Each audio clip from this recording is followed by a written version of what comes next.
Okay, macam mana kita nak sambung penyambung ARIA TV ni? Jadi kita perlukan benda ni lah, soket untuk sambung ke antena tadi. Okay, kalau untuk external ni ataupun dekat luar rumah, kita pakai yang ada getah macam ni lah, yang ada getah hitam ni. Jangan pilih yang ni. Yang ni sama juga bentuk dia, cuma yang ni dia tak ada getah. Jadi yang tak ada getah ni untuk dalam rumah lah. Contohnya dia pasang dekat CCTV ke ataupun decoder Astro ke, dia pakai yang ni lah, pasal yang ni tak ada getah. Yang ni ada getah. Yang ni sesuai untuk dekat luar rumah lah, pasal bila kita ikat, air tak masuk ke dalam ni, air tak masuk dalam wayar. Jadi cara untuk pasang soket ni macam gini. Okay, bila siap dia akan jadi gini lah. Jadi benda ni dia nak pasang, kita tak boleh pasang ikut suka je. Cara nak pasangnya, okay, ni wayarnya, wayar ARIA. Saya pakai wayar Astro lah, dia punya lagi power lah, pasal copper dalam ni lagi tebal daripada wayar ARIA biasa. Jadi untuk sambung ni kita tak boleh suka-suka sambung je. Kenapa? Kadang tu bila kita sambung ikut suka, TV jadi macam TV lama, dia macam bersemut lah, dia macam hitam putih, gambar tak cantik. Jadi macam mana kita nak sambung benda ni? Kita kena ambil soket dia tadi, dan kita kena ukur macam gini.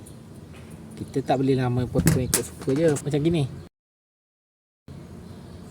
tak boleh, kita kena ukur dulu. Jadi macam mana kita nak ukur? Kita kena ambil yang soket tadi, lepas tu kita kena lebihkan sikit macam gini, kita keluar sikit daripada soket ARIA ni.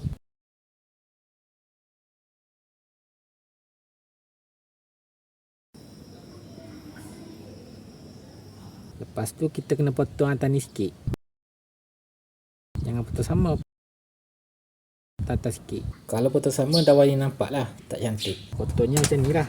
Ambil kata wayar ni, letak tempat yang kita dah tanda tadi, tekan sikit je sambil benda ni pusing, wayar dia pusing.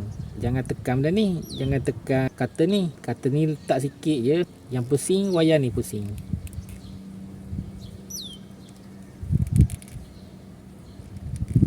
Lepas tu tarik pelan-pelan macam gini. Kenapa kita tak boleh pakai ni? Sebab nanti dawan ni dia putus. Dawan ni kita nak pakai ni, jangan buang pula, jangan sampai gini.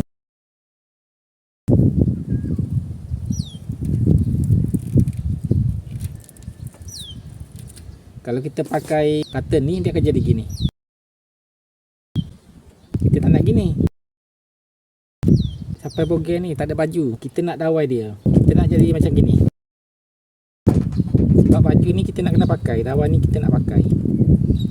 Okay, lepas tu yang dawai ni kita keluarkan, yang alumni ni kita buang lah. Ada setengah orang dia tak buang, tapi biasanya kita buang lah.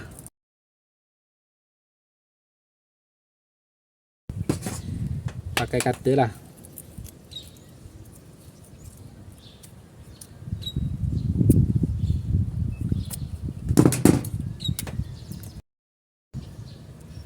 Biar jadi gini.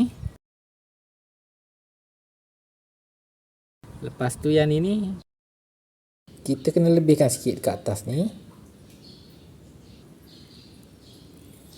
dan kita kena potong warna putih ni atas daripada warna hitam ni, macam gini lah.